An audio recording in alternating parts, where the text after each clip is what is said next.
Apakah hewan yang akan dikurban nantinya akan dicek satu persatu apa gimana, Dok? Ya, seharusnya seperti itu, Mbak.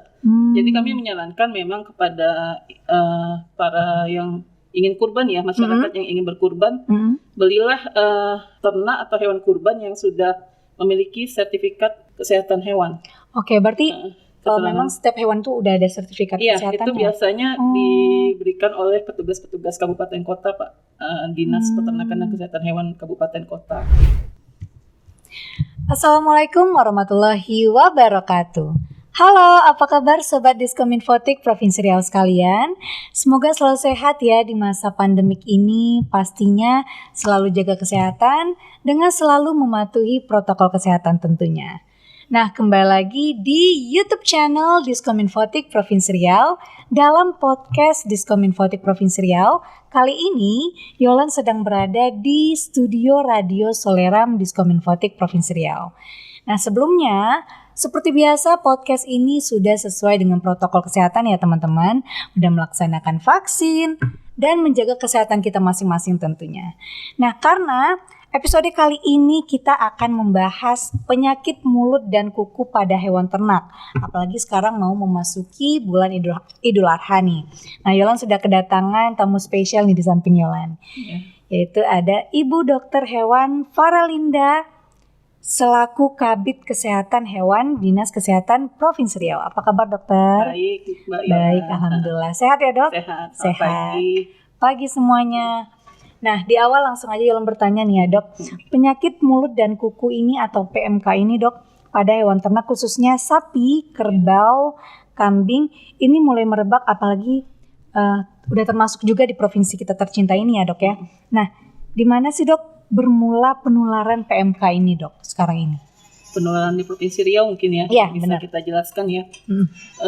Jadi awalnya itu di Rokan Hulu terdeteksi pertama PMK. Itu kejadiannya di 28 April ada pedagang sapi yang membawa sapi dari Sumatera Utara. Oh, dari Sumatera Utara? Iya, dari Sumatera Utara. Terus dia menjual lagi ke peternak yang satu lagi. Jadi terdeteksinya penyakit ini di peternak yang membeli sapi tersebut. Jadi ada di Pasir Jaya, Kecamatan Rambah Hilir, Rokan Hulu. Itu di 28 April dilaporkan ada kasus dengan gejala PMK. Berarti itu awal mula penyebarannya ya. Tapi kemudian petugas sudah melakukan pengobatan ketika itu sebelum pas hari Idul Fitri sepertinya hari kedua gitu. Jadi sebelum pengambilan sampel udah diobati duluan, cuma kemudian pengambilan sampel dilakukan, dideteksi di Bukit Tinggi, Balai Veteriner Bukit Tinggi, dan hasilnya positif PMK. Berarti itu awal mulanya. Nah, kalau boleh tahu nih, Dok, mungkin di sini Sobat Diskominfotik juga belum mengenal nih apa sih sebenarnya penyakit mulut dan kuku pada hewan ternak ini yang lagi marak-maraknya sekarang. Nah, PMK ini sebenarnya jenis penyakit seperti apa sih, Dok? Dia penyakit virus ya, Mbak. Virus disebabkan oleh Aptaviridae. Dia menyerang ternak kuku belah. Ternak kuku belah, bisa sapi, kambing, kerbau, babi. Kalau di hewan liar bisa di gajah juga, di onta. Oh, di gajah juga menular ya, Dok ya? Rusa juga bisa kena. Apalagi sekarang kan mau Idul Adha nih, Dok. Itu apakah hewan yang akan dikurban nantinya akan dicek satu persatu apa gimana, Dok? Ya, seharusnya seperti itu, Mbak. Jadi kami menyarankan memang kepada para yang ingin kurban ya, masyarakat yang ingin berkurban, belilah ternak atau hewan kurban yang sudah memiliki sertifikat kesehatan hewan. Berarti memang setiap hewan itu udah ada sertifikat kesehatannya? Iya, itu biasanya diberikan oleh petugas-petugas kabupaten kota, Pak. Dinas Peternakan dan Kesehatan Hewan Kabupaten Kota. Berarti kalau misalnya tidak ada sertifikat itu ya hewan itu belum... Nggak ada jaminan ya, Dok ya? Jadi memang sebaiknya membeli yang ada SKKH, Surat Keterangan Kesehatan Hewan. Nah, itu untuk mendapatkan surat keterangan itu apakah dari tempatnya sendiri mengurus apa gimana dok? Atau dari Petugas dinas? kami ini sih petugas kami di 12 kabupaten kota memang ada kegiatan itu untuk menyisir setiap yang pedagang hewan kurban dan memang dilakukan pemeriksaan. Tapi jika mungkin pedagangnya ada yang miss ya, yang tidak tahu tempatnya, mungkin bisa minta ke dinas setempat. Ya, di kabupaten kota masing-masing. Tinggal minta ke dinas setempat aja. Nanti nggak susah ya dok ya? Nggak susah. Kadang kan ada mungkin yang datang petugasnya untuk ngecek. Kadang takutnya nanti kayaknya ribet nih ngurusnya apa segala macam, enggak ya dok ya? Berarti prosedurnya bagaimana tuh dok? Langsung aja Mbak, biasanya yang kita ini kan memang petugas kabupaten kota tuh aktif mendatangi setiap pedagang kurban, hewan kurban. Tapi mungkin kalau ada miss ya, ada yang mungkin tidak terdatangi, mungkin silahkan aja hubungi dinas kabupaten kotanya. Oke, berarti langsung kontak ke dinas kabupaten kota ya dok ya. Nah kalau untuk virus ini apakah dia menyebar dari hewan ke hewan dok? Iya. Oh ya, oke. Sangat cepat sekali, bisa sampai 100% kena. 100%? Itu jangka waktunya berapa lama biasa dok? Inkubasi itu dia cepet ya, 2-3 hari, tapi dia sampai menimbulkan gejala tuh bisa sampai 14 hari. 14 hari? Iya, 14 hari. Jadi mungkin di saat masa inkubasi belum kelihatan gejala, tapi sebenarnya virusnya udah masuk, 14 hari baru kelihatan. Itu yang memang sangat meresahkannya itu. Berarti ini hampir kayak COVID juga ya dok ya? Iya, karena dia di cuma pada hewan gitu aja bisa menular sampai 30 km.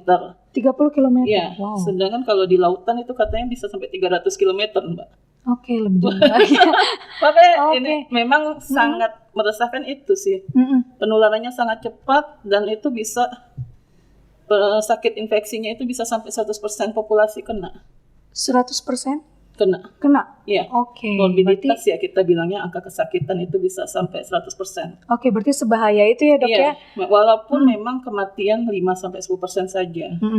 Cuma kalau udah kena penyakit ini yang sangat banyak kerugiannya di situ sih Mbak. Oke. Kayak sekarang kan yang lagi ramai itu kan memang di Jawa Timur ya, yang kasus pertama PMK di Indonesia ditemukan. Itu kan banyak di sana kan banyak sapi perah, terus juga sapi potong juga sentralnya di sana ya. Benar-benar. Itu kan surplus ya untuk ternak di sana. Itu kalau di sapi perah bisa sampai 80% penurunan produksi. Oke. Ya, itu yang lumayan besar ya dok ya? Iya, jadi dan itu tidak bisa dikembalikan kondisinya. Kondisinya? Iya, itu memang ujung-ujungnya nanti peternak kan tentu saja merasa rugi ya ketika benar-benar. Biasanya 20 liter sehari satu sapi, sekarang cuma bisa menghasilkan 2 liter. Jadi nggak masuk dengan ekonomisnya. Iya benar-benar. Bisa-bisa ujung-ujungnya nanti peternak ya akhirnya menjual ternaknya. Karena virus ini kan memang tidak ada obatnya. Langkah yang ini mungkin memang vaksinasi yang menjadi target untuk pengendalian penyakit ini.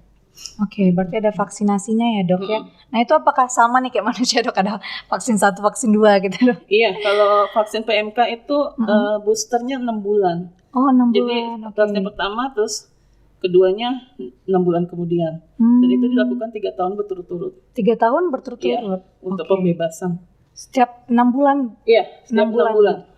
Oke. Kebayangkan kalau repotnya ternak yang banyak ini loh, yang menjadi setiap 6 bulan harus datang, harus divaksin gitu. Itu gratis ya dok ya? Untuk saat ini ya. Oke. Dari pemerintah pusat semuanya. Berarti buat di sini yang punya hewan ternak bisa vaksin. Cuma saat ini masih belum ada Mbak, karena masih sedang proses pengadaan oleh pemerintah pusat. Kami masih menunggu. Nah biasanya dok, gejala yang timbul itu seperti apa sih dok? Atau hasil setelah dia terkena virus itu seperti apa dok? Ya khas itu ya namanya penyakit mulut dan kuku, tentu saja gejalanya tentu di area mulut. Ada seperti lepu-lepu, kayak sariawan gitu ya, luka-luka. Kulitnya terkelupas gitu.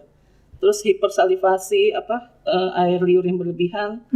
Itu kan karena luka-lukanya, jadi tubuh kan memproduksi air liur yang banyak ya benar. Terus kukunya juga luka-luka. Kayak ada kulit dekat kukunya itu luka. Oke. Malah di Jawa Timur sampai lepas. Sampai lepas? Kukunya, kuku sapinya. Kasian ya dok. Makanya kayak gitu susah untuk penyembuhan, pasti akan dijual ujung-ujungnya. Kebayang kalau hal itu terjadi terus kan tentu saja ada depopulasi ya, kita ada pengurangan populasi ternak. Iya benar.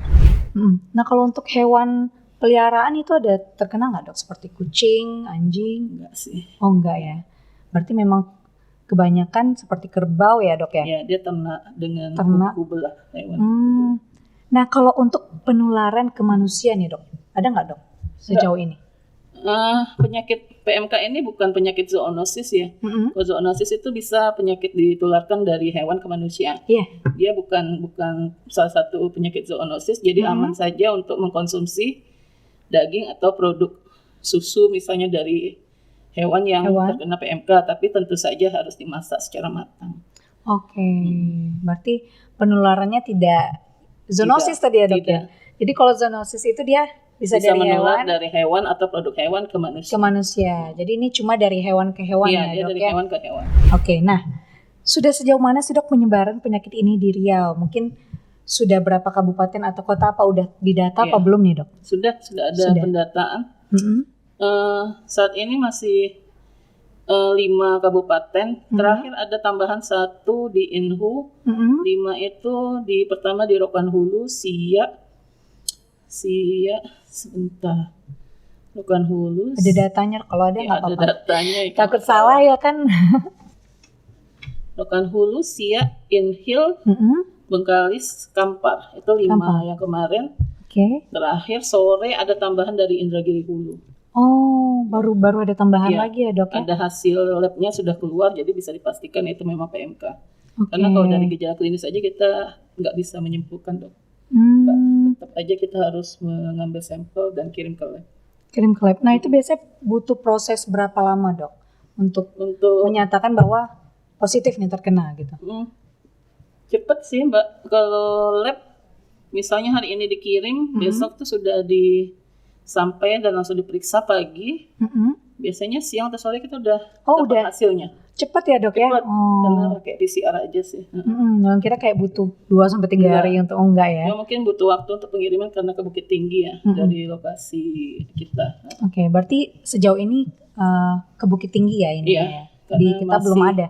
Kita masih belum bisa. Karena kan ini penyakit baru juga ya di Indonesia. Benar-benar. Ya. Itu sebenarnya penularannya awalnya dari mana sih dok? Apa dari negara apa gitu? Kalau dulu kan kayak Wuhan gitu ya. Benar. Itu kan memang dari mana sih, sebenarnya kita sudah pernah tertular. Di tahun 84 itu memang kita sudah melakukan proses pembebasan, tapi diakui di OIE itu tahun 90. Jadi sekarang kita kena lagi nih sesudah berapa puluh tahun ya, 30 tahunan ya. Berarti dari dulu ya dok ya? Dulu, tapi sekarang kan, nah ini kenapa bisa kena lagi gitu. Ini pasti ada sesuatu yang dari daerah tertular yang masuk ke kita. Jadi kemungkinan memang dari luar, cuma kita nggak tahu di mana ini masih dalam penyelidikan sih mbak. Kita masih belum ada ini, karena kasus pertama di Jawa Timur. Tapi kan tentu saja kasus pertama itu bukan berarti memang penyakitnya dari sana. Dari sana ya dok ya? Kemungkinan Jawa Timur itu melaporkan yang pertama gitu. Kemungkinan di daerah lain sebenarnya udah ada, gitu ya, cuma nggak ada yang melapor gitu kan. Mungkin ini antara pusat sedang investigasi masalah ini. Masuknya dari mana? Tentu saja dari daerah-daerah tetangga yang mungkin masih status PMK-nya masih belum ini. Karena di Asia kan memang Malaysia juga kena. Thailand, Filipina kena. Berarti di Malaysia juga udah ini ya dok ya? Udah marak juga, di Thailand juga ya dok ya? Berarti negara tetangga kita udah? Iya, di Asia sudah ini memang kita yang terakhir memang. Berarti masih diselidiki ya dok ya, dari mana sih ini virus ini berasal gitu ya dok ya? Padahal kita udah berapa puluh tahun aman-aman aja ya dok ya? Tiba-tiba datang lagi gitu. Nah ada gak sih dok langkah atau upaya yang dilakukan Disnak Riau nih dalam rangka mengatasi PMK dan memutus mata rantai ini dok? Untuk memutus mata rantai sih sebenarnya yang perlu dilakukan sebenarnya satu-satunya cara tuh vaksinasi. Vaksinasi, Iya, vaksinasi itu kan kita harus mencapai sama kayak COVID ya, harus 70%, 80% itu harus untuk membentuk kekebalan imunitas populasi. Jadi ketika populasi sudah kebal, tentu saja antivirus ujung-ujungnya terputus gitu mata Iya, rantainya. benar. Tapi karena vaksin juga sedang proses pengadaan, tentu kita bukan berarti tidak melakukan apa-apa. Tentu saja untuk semua kabupaten kota kita minta untuk deteksi dini, secepatnya penemuan kasus. Jadi memang KIE ke peternak menjadi penting. Jadi peternak tahu gejala apa PMK itu, jadi mereka bisa melaporkan ke petugas kabupaten kota. Jadi ketika dilaporkan ke petugas tentu akan menangani. Walaupun sebenarnya penyakit ini tidak bisa disembuhkan karena virus, tapi kekebalan tubuh hewan menjadi yang perlu ditingkatkan. Jadi pemberian vitamin, antibiotik untuk infeksi sekunder itu perlu dilakukan. Selain itu juga desinfeksi kandang, penyemprotan desinfektan pada kandang itu juga menjadi perhatian kepada peternak. Terus satu lagi tentu saja ini pembatasan lalu lintas, Mbak. Ada pembatasan lalu lintas ternak. Seperti apa tuh, Dok? Kita punya 5 checkpoint. 5 checkpoint di Provinsi Riau yang terletak di 5 kabupaten yang berbatasan langsung dengan provinsi tetangga. Memang belum maksimal karena kami hanya punya 3 petugas yang dibagi shift 3 shift 8 jam sehari, satu orang untuk menjaga di pinggir jalan di pos checkpoint. Semua kendaraan yang membawa ternak itu dihentikan. Dihentikan. Ya, dan dilihat dokumennya. Kalau dokumen kan harus ada SKKH, surat keterangan kesehatan hewan, terus surat rekomendasi pemasukan dari Provinsi Riau. Kalau nggak ada rekomendasi kita, nggak bisa sebenarnya masuk. Cuma masalahnya kita ini banyak jalan tikus juga gitu. Nggak jalan besar aja. Hanya jalan besar aja. Jadi memang ya itu kita ini di 6 kabupaten yang sekarang terkena ini sesudah diinvestigasi itu semua berasal dari sapi yang dari luar. Dari luar memang daerah. Bawa sapi dari Sumatera Utara semuanya. Kebanyakan dari Sumatera Utara ya, Dok, semuanya. Itu memang jadi masalah ya ketika terutama memang ini koordinasi dengan kepolisian mungkin itu yang menjadi penting juga karena keterbatasan kami dengan satu petugas tentu saja tidak bisa ya maksimal untuk menjalankan itu karena ada juga yang kendaraan itu langsung menerobos. Gitu, nggak mau berhenti gitu. Main laju aja ya, Dok, ya. Nggak bisa dihentikan jadi itu juga jadi masalah, Dok, gitu.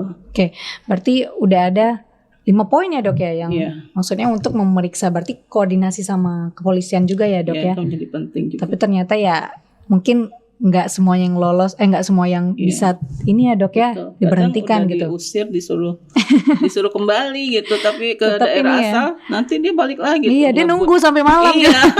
Kadang yang nunggu saat-saat orang lagi ini lengah gitu ya, Dok, ya. Kayak gitu. Masuk lagi gitu ya. Karena kan memang jalanan nggak bisa ya ditutup pakai pelang kan. Itu memang masih yang menjadi PR lah untuk kami gimana cara memikirkannya. Mungkin kesadaran peternak ya yang perlu ditingkatkan. Jadi kenapa sih dokumen itu penting untuk berlalu lintas? Karena memang kita bisa memastikan ternak yang dibawa itu benar-benar sehat. Iya, benar. Jadi kalau sekarang kan wabah ini terjadi karena ada perpindahan ternak. Ternak yang sakit masuk ke kita. Iya, itu ternak yang jadi sehat gitu ya, Dok. Jadi wabah gitu.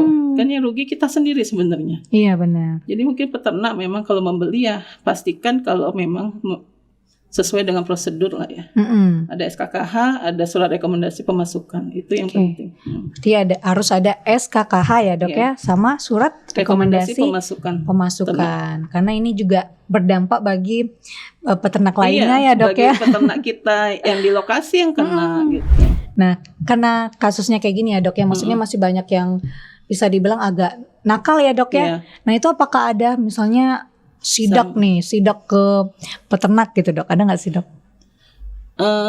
Untuk sekarang ada sih memang, tapi memang ya karena sanksi juga tidak ada secara ini, memang kita secara hukum ya, Dok, berikan ya? teguran saja mungkin untuk ini kedepannya supaya bisa memenuhi lagi. Jadi semua yang masuk tanpa surat-surat memang kita minta isolasi selama 14 hari. Tidak boleh kemana-mana.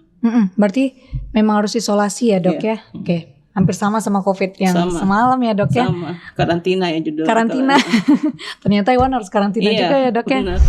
Nah kalau koordinasi terhadap dinas kabupaten atau kota nih dalam mengatasi PMK ini, tadi kan seperti kalau kayak workshop gitu ada nggak sih dok, atau via Zoom gitu menjelaskan bahwa ini nih gejalanya dan segala macam gitu. Kalau Zoom ya sangat intensif sih sejak Intensif PMK ya. Karena memang lebih efektif kayaknya dibanding kita harus datang dengan karena dari pusat juga memberikan banyak fasilitasi Zoom tentang PMK ini. Semua petugas bisa mengikuti koordinasi atau bimbingan teknis. Kayak kemarin terakhir ada bimbingan teknis tentang vaksinasi PMK. Cara melakukan vaksinasi itu juga menjadi penting bagi petugas. Jangan sampai nanti ketika vaksin datang petugas kita belum siap. Belum siap, iya benar. Nah, bila mana nih dalam identifikasi petugas menemukan ada hewan kurban nih dok yang terinfeksi PMK. Mana tahu baru terinfeksi nih ya dok ya. Seperti apa sih dok proseduralnya di lapangan nanti dok? Kalau bisa ditukar sih sebaiknya ditukar ya Mbak. Karena sebenarnya kan kurban ini kan kita memberikan yang terbaik ya. Iya benar. Hewan sakit sebaiknya memang tidak dikurbankan. Karena bahaya juga ya dok ya dagingnya. Berbahaya sih enggak Mbak. Oh enggak ya. Cuma ini pengertian kurban itu memang memberikan kurban yang hewan yang terbaik bagi Allah kan. Benar-benar. Itu bukti pengorbanan kita kepada Allah. Terus bukan hanya PMK, semua penyakit kalau sakit sebenarnya tidak direkomendasikan untuk dikurbankan. Jadi kalau bisa ditukar. Tapi kalau misalnya memang tidak ada lagi, memang harus di situ dipotong nggak apa-apa, tapi dengan persyaratan, dengan perlakuan. Semua dagingnya direbus selama 30 menit di air mendidih. Berarti harus direbus dulu ya dok ya? Itu termasuk jeroan, kepala, semuanya ya dok bagian. Ya? Oke, ini mungkin jadi informasi juga nih dok untuk Sobat Diskominfotik yang mana tahu nih nanti. Tapi itu menjadi opsi terakhir. Iya, tapi kalau bisa ditukar sebaiknya ditukar. Makanya kita ini sarankan untuk membeli hewan kurban yang dari pedagang yang ada ternaknya ada SKKH-nya. Ya, itu menjadi jaminan ya. Iya. Karena kalau nggak ada SKKH-nya belum terjamin ya dok ya. Kadang nih mungkin peternaknya malas gitu dok ngurus-ngurus kayak gitu agak ribet. Padahal enggak ya dok ya. Enggak ribet ya. Ya. Kita kalau misalnya punya telepon tinggal telepon nanti datang petugasnya. Gitu. Nah berarti kalau misalnya memang ada terinfeksi PMK itu ya opsi terakhir ya harus direbus ya semuanya dok. Nah apakah dari dinas sendiri nih dok ada nggak sih pendataan nih untuk hewan-hewan sebelum kurban dicek dulu apa gimana gitu? Ada dok, petugas di dinas kabupaten kota sudah melakukan ini sejak sebulan yang lalu, udah mulai pendataan tempat-tempat perdagangan hewan kurban. Sudah mulai didata dan sudah mulai nanti untuk berangsur pengeluaran SKKH-nya. Nah dari Persatuan Dokter Hewan sendiri ini dok, ini udah ada upaya atau apa sih dok selama baru terjadi PMK ini? Dari PDHI ya. PDHI kemarin mengajak juga kami dinas untuk berkoordinasi. Mungkin untuk ada rencananya minggu depan itu ada Zoom ya, webinar tentang pelaksanaan kurban di tengah pandemi wabah LSD dan PMK ini. Dan kami juga meminta sih untuk PDHI aktif juga anggotanya untuk ikut berperan serta di dalam pemeriksaan ternak kurban di masjid sekitar gitu. Gak perlulah kita menentukan di mana, kita mulai aja dari kita tinggal di mana, beberapa masjid di sekitar kita periksa. Itu mungkin bisa menjadi ini juga ya, menjadi bantuan yang sangat penting bagi masyarakat saat ini. Nah kalau untuk edukasi kepada masyarakat sekitar nih dok, gimana dok? Apakah dari Perkumpulan Dokter Hewan sendiri ada, yuk kita edukasi masyarakat gitu, biar peka lagi nih terhadap penyakit mulut dan kuku hewan ini? Kalau kabupaten kota sudah aktif Pak, sudah melakukan KIE ke masyarakat dan masyarakat sudah banyak tahu, makanya mereka langsung melaporkan ketika ada temuan gejala seperti ini. Oke. Gejala PMK. Berarti udah ada ini ya dok ya, udah ada himbauan atau edukasi ya dok ya? Edukasi, terus poster-poster juga sudah mulai kita pasang. PMK juga punya krisis center di masing-masing kabupaten kota, ada punya gugus tugas ya. Oke. Kayak COVID. Jadi semua aduan nanti masuk ke pos. Ya. Pos aduan itu ya dok ya, berarti pos krisis center udah teredukasi dan sampai juga informasi kepada masyarakat. Karena kalau masalah virus ini kan dok agak gimana ya dok ya, masyarakat tuh agak langsung virus lagi gitu. Kayak kemarin kan ada virus ini juga ya dok ya, yang LSD. Dari monyet itu ya dok. Oh itu yang baru ya, masih ini sih belum ya. Kemarin yang awal tahun yang bulan Februari Maret itu yang kita terkenanya LSD, lumpy skin disease. Itu apa tuh dok case-nya dok? Yang kulitnya bentok-bentok kayak cacar.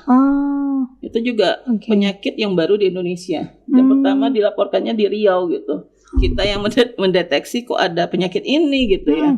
Dari Riau ya dok ya? Iya, pertama terdeteksinya di Riau. Riau, Itu, tapi pastinya itu berasal dari negara luar gitu. Karena di negara kita nggak ada penyakit itu. Berarti kita terinfeksi dari negara luar juga ya dok ya? Ya, itulah ya letak yang strategis itu mempunyai dua mata pisau ya. Satu ya, benar. Strategis memang, tapi satu sisi juga pemasukan penyakit juga itu menjadi ancaman juga. Karena kita mungkin tempat lalu lintasnya gitu ya. Mungkin ada bawa-bawa produk-produk asal hewan dari luar gitu, itu penularan bisa terjadi. Nah berarti kemarin udah ada case juga ya dok ya, virus. Sudah. Semoga nggak ada lagi ya dok ya. Saya capek ya dok ya virus-virus. Mbak benar-benar. Dengan kondisi sekarang ini memang, apalagi kalau ketika ada kasus wabah tertular, itu kan memang perdagangan jadi susah. Iya benar. Sebenarnya nggak boleh masuk kalau ada daerah tertular. Jadi perdagangan pun menjadi kayak di Jawa Timur kan juga nggak boleh keluar sama sekali tuh. Iya. Sapinya. Berarti emang di karantina ya dok? Iya, karantina. Apalagi maksudnya itu kan menyangkut ekonomi juga ya dok ya, takutnya. Itu jadi ekonomi juga. Dan katanya sih malah di ekspor itu negara-negara yang maju itu malah nggak mau ini dengan kita lagi, karena kita sudah ini menjadi di negara maju itu menjadi penting, PMK ini menjadi indikator juga. Jadi mereka takut sampai tertular, masalah analisa resikonya sampai seperti itu gitu. Berarti mereka was-was juga sekarang ya dok was juga dengan kondisi kita sekarang ini.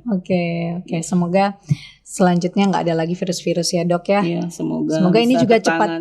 Iya, ini juga cepat putus ya dok ya. Semoga vaksinnya juga cepat sampai ke kita. Amin ya rabbal alamin. Ada nggak himbauan dari dokter nih untuk masyarakat maupun peternak nih yang ada di Provinsi Riau kita ini? Mungkin peternak ya, kita jangan mudah tergiur dengan harga murah.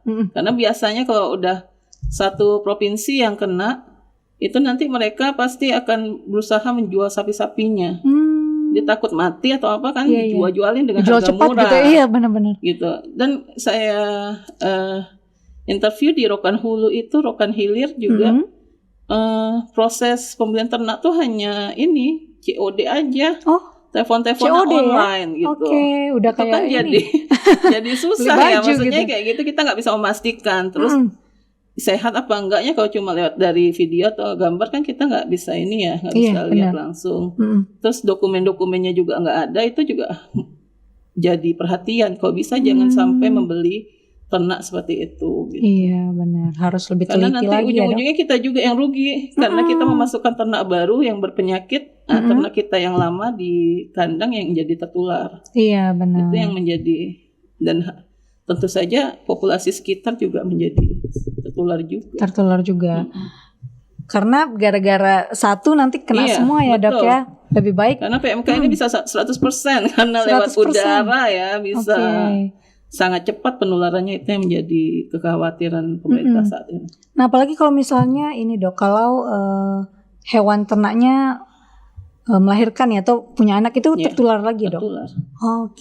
Berarti memang biasanya kalau bahaya padet yang tertular PMK itu dia tidak tahan, pasti mati biasanya. Kalau yang terinfeksi PMK. banyak informasi yang udah kita dapat ya dok mengenai PMK ini sendiri. Mungkin karena waktu yang membatasi kita nih dok, mungkin kita sudahi terlebih dahulu ya dok ya. Baik Mbak Yolan. Terima kasih. Sama-sama. Ibu Dokter Hewan Faralinda, Kabid Kesehatan Hewan Dinas Kesehatan Provinsi Riau. Semoga apa yang dokter berikan dapat bermanfaat untuk Sobat Diskominfotik Provinsi Riau sekalian. Dan pastinya untuk peternak yang ada di Provinsi Riau ya. Semoga virusnya cepat selesai ya dok ya. Amin. Secepatnya kita memutus mata rantai ini ya dok ya.